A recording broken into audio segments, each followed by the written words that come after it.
좋아요, 구독.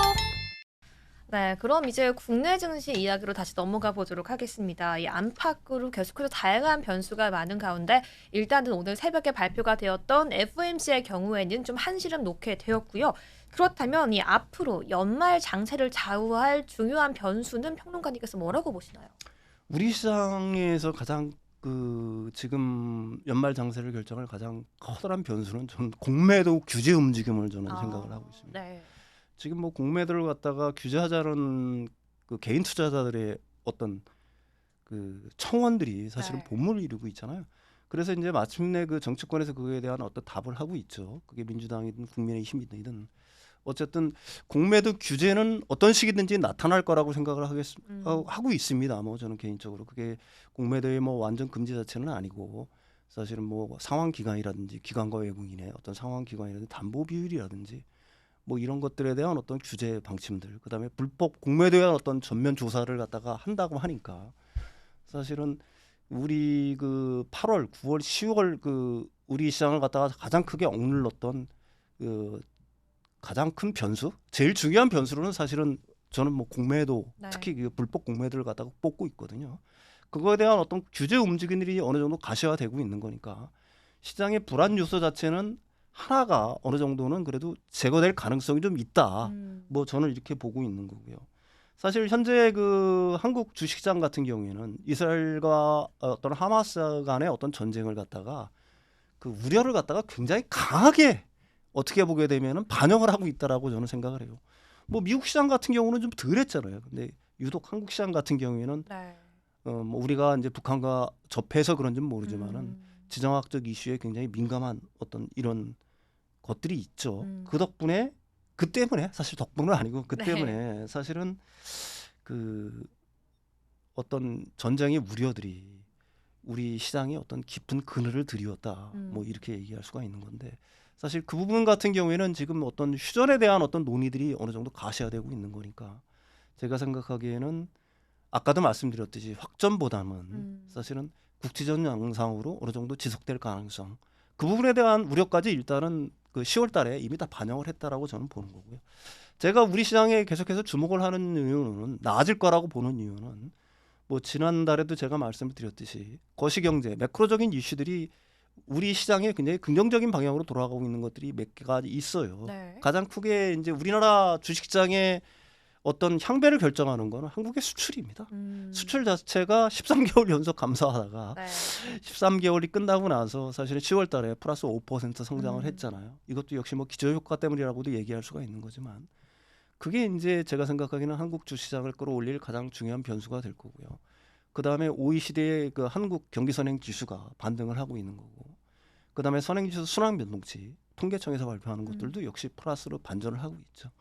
이것들이 이제 주식시장이 어떻게 보면 좀 선행지표 역할을 하는 것들이니까 한국의 주식시장은 좀 좋아질 가능성이 지금보다는 제가 생각하기에는 11월, 12월로 가면 갈수록 그다음에 내년 1월까지는 굉장히 좋아질 가능성이 굉장히 높다. 이제 단 한 가지 변수라는 건 뭐냐면은 아까도 말씀드렸듯이 뭐 그 이슬람과의 하마스의 전쟁이 네, 외부적인 확전, 요인들. 확산하는 건데 사실 그럴 확률이 얼마나 될까라는 거는 뭐 저는 개인적으로 좀 의문인 상황인 네. 거고요. 한국의 이제 거시경제 지표들, 사실 한국의 주식시장 같은 경우는 명목 GDP라든지 그다음에 수출, 일 수출액에 비하면은 제가 생각하기에는 한 15에서 20% 상태로 언더퍼폼하고 있어요. 저평가된 상태거든요. 한국 시장이 가장. 그렇게 본다라고 하게 되면은 지금 뭐 일 수출량이라든지 아니면 수출량의 어떤 수출액의 어떤 증가, 그다음에 이제 경기 그 선행 지수들의 어떤 반전, 반등 이런 것들이 곧 코스피 시장의 어떤 그 반전을 갖다가 말해주고 있는 거 아니냐는 생각을 하는 거고. 네, 그렇다면 또 우리는 조금 더 상세한 섹터로 이야기를 넘어가 보고 싶은데요. 이 국내 증시는 개인 비중이 높았던 2차 전지 관련 섹터가 폭락하면서 심리적으로 더 위축이 되기도 했었습니다. 이 지난 방송에서도 보자면 그런 얘기를 했었었는데요. 2차 전지만한 중장기적인 sek터가 없다라고 또 의견을 말씀해 주시긴 했었는데요. 현재도 같은 입장이신 건지 2차 전지 섹터에 대한 의견 부탁드리겠습니다. 결론부터 먼저 말씀을 드리면은 네. 저는 그 의견에 전혀 뭐 변함이 부끄러움이 없다. 없고요. 네. 변함이 없습니다. 사실 내년에 전기차 수요 둔화는 불가피해죠. 음. 왜 그러냐면 이제 고금리 상황이니까 내구재 주문은 줄어들 수밖에 없어요. 근데 이게 전기차만의 문제가 사실은 아닙니다. 이렇게 생각을 하시면 돼요. 올 1월에서 9월까지 전기차 글로벌 성장률 자체가 제가 보기에 59%인가 알고 있어요. 근데 전체 그 차량의 증가율은 성장률 같은 경우는 14%예요. 근데 이제 올해가 작년보다 그 둔화됐다는 건 뭐냐면 작년에 69% 성장했는데 네. 왜 올해는 51%, 51%밖에 성장을 못했냐는 얘기를 성장은 하는데 성장이지만 왜덜 왜 성장했냐. 덜 네. 성장을 했냐는 얘기를 자꾸 하는데 네. 그럴 수밖에 없죠. 왜 그러냐면 고금리 상황인데 자동차를 현찰 주고 사는 사람들이 얼마나 많지 있습니까? 않죠. 그런 사람들은 극히 드물죠. 음. 대부분은 자동차 금융을 끼고서 사는데 그렇죠. 그게 일종의 소비자 금융이잖아요. 그게 음. 우리나라뿐만이 아니라 미국도 역시 마찬가지고요. 그다음에 유럽도 역시 마찬가지고 고금리 상황이다 보니까 선뜻 차를 못 사는 겁니다. 그런 상황에서 사실은 전체 그 자동차 시장이 14% 성장하는데 전기차 시장이 51% 성장했다는 거는 이거는 엄청난 의미가 있다라고 얘기할 수가 네. 있는 거죠.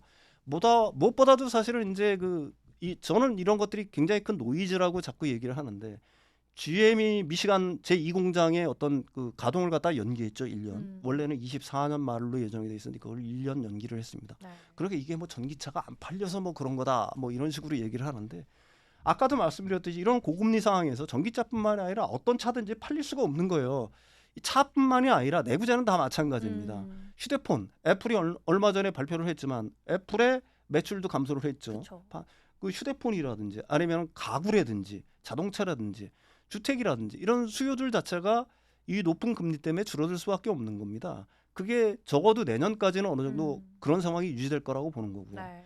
대신 GM 같은 경우가 가장 잘 표현을 했는데 25년에 전기차 100만 대 생산 물량은 그대로 유지를 하고 있는 겁니다.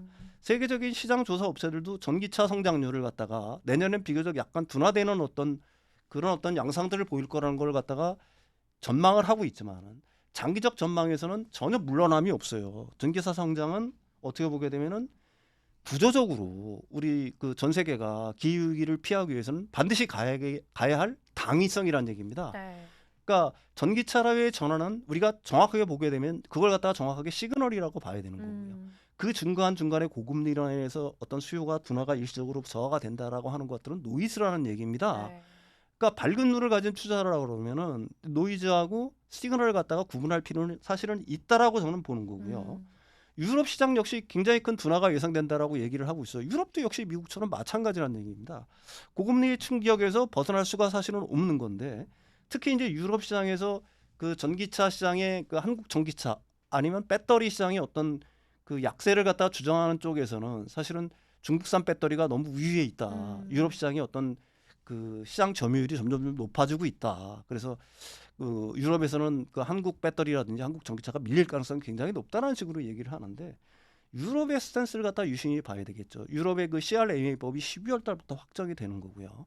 그 다음에 EU 배터리 그 법 자체가 네. 사실은 탄소 배출법이잖아요. 그렇죠. 그러니까 따라서 이건 중국 배터리라든지 중국 전기차에 한국 같은 경우에는 이미 배터리 그 공급망을 갖다가 유럽으로 많이 이전을 했잖아요. 헝가리라든지 폴란드 같은 경우로. 근데 중국은 이제 막 시작하는 단계입니다. 우리는 벌써 가동을 하고 있는 거고요. 어디가 위에 있겠어요? 우리나라가 위에 있는 거고. 특히 유럽 같은 경우에는 중국산 전기차에 대한 보조금 전수조사에 나서지 않았습니까? 그 결과가 나오면은 중국 전기차라든지 배터리 같은 경우들은 제가 생각하기에 유럽 시장에서 그 한국에 과연 위협이 될 만할까? 아니면 위협이 된다고 하더라도 지금 일부에서 주장하는 것처럼 그렇게 한국산 배터리나 전기차에 강한 위협은 되지 못할 거다라는 게 함정적인 추론일 거라고 저는 보고 있는 거고요. 사실 내년 시장이 굉장히 어렵다라고 하게 되지만 특히 올해 같은 경우에는 양극재를 만드는 그러니까 그 배터리 그 재료를 만드는 회사들이 굉장히 어려웠죠. 네. 왜 그러냐면 이제 리튬 가격이 급락을 했으니까. 근데 여러분들한테 한번 생각을 해보시라는 얘기입니다. 배터리 가격이 아니 그 양극재의 그 원료인 리튬 가격이 굉장히 급락을 했는데 네. 지금도 굉장히 많이 내렸잖아요. 여기서 내릴 가능성이 높겠어요? 내린다고 하면은 어떻게 되겠어요? 내리는 속도 자체는 제가 네. 생각하기에는 줄어들 거라고 저는 생각을 하고 있습니다. 가장 부정적으로 놓고 본다라고 하게 네. 되면은. 근데 올라간다라고 하면 어떻게 되겠어요? 양극재 회사들한테는 오히려 굉장히 네. 큰 기회가 되겠죠. 왜 그러냐면 지금 양극재 회사들이 고전하는 이유가 뭐냐면은 굉장히 비싸게 산 리튬들이 그 재고 평가손을 받는 거고 특히 또 싸게 팔아야 되니까 양극재를 만들어서 굉장히 커다란 그 영업이익을 갖다 갉아먹는 하나의 요인이 된 건데 반대로 지금 싸게 산 리튬이 만약에 리튬 가격이 올라간다고 하게 되면 어떻게 되겠어요? 오히려 그게 오히려 그렇죠. 영업이익이 굉장히 큰 폭으로 올라가겠죠. 설사 양극 그 리튬 가격이 더 떨어진다고 하더라도 그 떨어지는 폭은 지금 2분기, 3분기에 떨어지는 것, 올해 떨어지는 그 급락하는 것보다는 그 속도 자체가 굉장히 둔화될 거란 얘기입니다. 어느 정도 안정화가 될 거란 얘기죠. 사실 뭐 이건 FM 가이드에서 내는 건데 그림을 보시면 알겠지만은 23, 24, 25년, 24년이 그 전기차 둔화라든지 뭐 이런 것 때문에 어렵다라고 얘기를 하지만 매출액 기준으로 보게 되면 한 47% 연평균 성장률이요. 그다음에 영업이익률 자체는 67% 성장을 하게 돼 있어요. 우리나라 5대 양극재 회사들이. 이런 섹터 과연 있나요? 매년 네. 연평균 25년까지 24년 어려울 거라고 하고 23년 어려울 거라고 하는데도 네. 3년 평균을 내보면은 매출액은 연평균 41%, 영업이익은 67%. 제가 생각하기에 이런 섹터는 우리나라에 없다라고 봅니다. 예예예. 네, 지금 2차 전지 섹터에 대해서 함께 다시 한번 좀 점검을 해봤고요. 지금의 시장 이렇게 고금리 장기화 속에서는 일시적인 노이즈일 뿐이지 이 성장선 자체는 계속해서 우상향하고 있다라고 말씀해 주셨습니다. 네, 그렇다면 지나치게 한창 과열일 때 고점에서 물렸었던 그 시청자분들께 조언과 좀 당부를 해주신다면 좀 뭐라고 한 말씀 해주실 수 있으실까요? 지수가 굉장히 흔들리게 되면은 네. 사실은 주식을 갖다가 팔고 나가는 사람들이 굉장히 많죠. 그렇죠. 근데 이상하게 내가 팔면은 시장은 급등을 해버립니다. 네.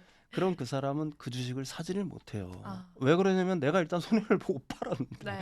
지금 또 사면은 더 비싸게 주고 사는 거잖아요. 음. 그러니까 언뜻 손이 안 나갑니다. 그래서 그 주식이 또 떨어질 때까지 기다려요. 네. 근데 떨어질 때까지 기다리는데 야속하게도 주식은 날라가요. 한번 날라가기 시작하면. 내 맘 같지 않더라고요. 예, 그래서 내 맘 같지가 않은 거예요. 그래서 주식시장을 갖다가 아무리 어려운 상황이 온다고 하더라도 포지션을 유지를 해야 된다라는 게 제가 생각하는 게 그 항상 그 강조하는 바고요. 사실은 기다리다가 내가 사야지라고 생각하는 사람들이 굉장히 많아요. 네. 근데 주식의 바닥은 누구도 모릅니다. 네. 주식의 바닥은 사실은 누구도 모르요. 지금 어느 정도 선이면은 이게 그 어떤 극단의 어떤 급락 양상이고 어느 정도 바닥일 거라는 어떤 인식 자체들은 분명히 가질 수가 있는 거예요.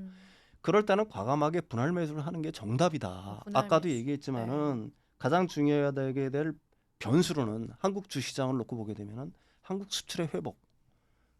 그게 제일 가장 중요한 변수고요. 두 번째는 계속해서 말씀드렸지만 지금 120개월 이평선을 갖다 터치를 하고 있다는 얘기입니다.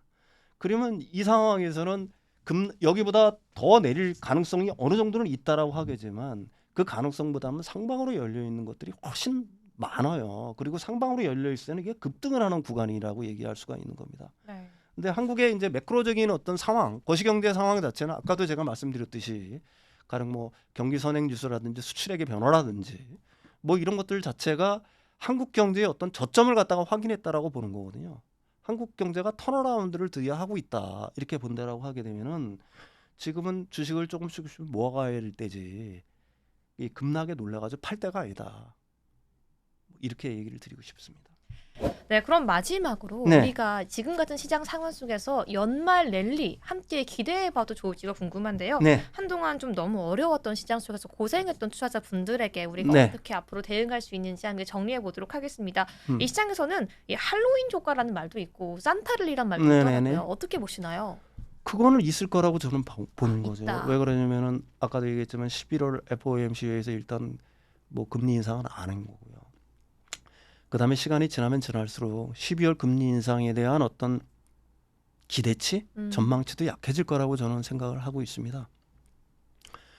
또 특히 그 이스라엘과 하마스의 전쟁 같은 경우에도 제가 생각하기에는 확전보다는 지금 상태에서 봉합될 수 있는 가능성이 훨씬 높다 이렇게 보는 거고요. 그 매크로적인 상황에서 사실은 그 여러 가지들이 주식시장에는 굉장히 우호적인 환경으로 접어들어가고 있다라고 보는 거고요. 그런 상황들이 이제 중첩이 되다 보면은 사실은 한국 주식시장에도 지금 8월, 9월, 10월 굉장히 어려웠던 시기들을 지나서 네. 뭐 사실 이제 오늘 같은 경우도 제가 주식시장 같은 경우가 굉장히 급등을 한 줄로 알고 있는데 이런 어떤 좋은 기운들이 모아지다 보면은 이제 서서히 그 투심이라고 얘기할 수가 있겠죠. 그쵸, 네. 투심들도 어느 정도 안정화가 될 거고요. 특히 한국 시장을 짓눌렀던 그 공매대에 대한 어떤 우려들 그런 것들이 지금 이제 금융감독, 금융위원회라든지 아니면 그 정치권에서 어떤 결론을 내릴지는 모르겠지만은 네. 어쨌든 규제로 방향을 잡을 건 틀림이 없어요. 왜 그러냐면 우리나라도 내년에 총선을 앞두고 있기 때문에 사실은 유권자들에 대한 어떤 눈치를 갖다 정치권에서 보지 않을 수 없는 사실은 그런 상황이라고 보는 거고요. 그렇다고 하게 되면은 지금 엄청나게 시장을 짓눌렀던 어떤 공매도 세력들이 뭐 단기적으로는 쇼커버링에 나설 수도 있다라고 저는 보는 거고. 그렇게 된다라고 하게 되면은 굉장히 불안했던 추심 자체들이 11월로 접어들어가면서 11월, 12월로 가면서 어느 정도 안정화가 될 거다. 그러면서 주식시장은 생각보다 굉장히 큰 반등 아니면은 그 급등을 갖다가 맞을 수도 있다. 그러니까 너무 불안해하지 마시고 네. 사실은 굉장히 고점에서 잡으셨던 분들은 상당히 오랜 기간 인내를 하셔야 되겠지만 그렇죠.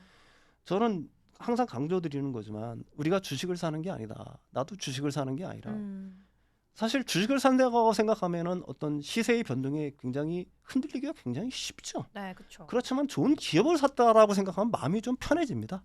그리고 좋은 기업을 샀다는 확신이 든다라고 하게 되면은 그렇다고 하게 되면 그 기업을 꾸준히 모니터링할 필요는 있겠죠. 그 기업의 어떤 펀더멘털이 어떻게 보면 달라지나 뭐 이런 것들. 그렇지만은 우리들이 가장 중요해야 될 거는 노이즈에 너무 그렇게 신경 쓰지 말자. 우리들이 반드시 가야 될 길이 있다. 당위성이라는 게 사실은 있는 거거든요. 반도체 같은 경우라고 하면 이 신뢰를 두게 되면 AI가 어떻게 보게 되면 그 급격히 확산되지 않지만은 사실은 장기적으로 놓고 보게 되면은 구조적으로 그렇게 갈 수밖에 없는 거고요. 지금 내연기관차에서의 전기차의 전환도 구조적으로는 사실은 그렇게 갈 수밖에 없는 겁니다. 그다음에 한국의 그 배터리 업체라든지 셀 업체라든지 아니면 소재 업체라든지 이런 업체들이 그 특히 뭐 장비 업체들 같은 경우도 우리들이 중국 회사들보다는 경쟁 우위에 있다. 네. 기술력이라든지 뭐 여러 가지 측면에서. 그렇다면 그것들은 굉장히 큰 시그널로 우리가 생각을 해야 되는 거고요.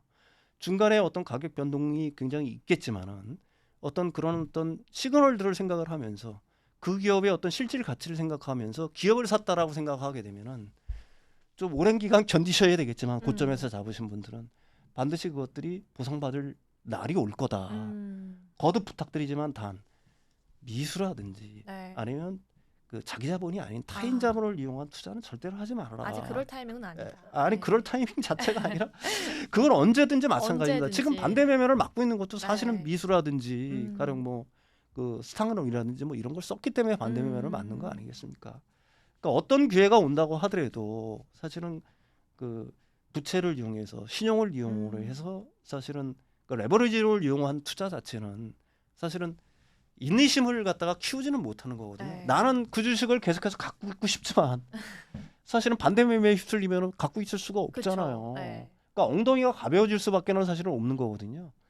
그래서 주식시장에서 가장 중요한 거는 계속해서 하는 얘기지만은 워렌 버핏이 한 얘기지 않습니까? 주식시장이라는 거는 엉덩이가 가벼운 사람 쪽에서 엉덩이가 무거운 사람 쪽으로 도를 옮기는 기계다.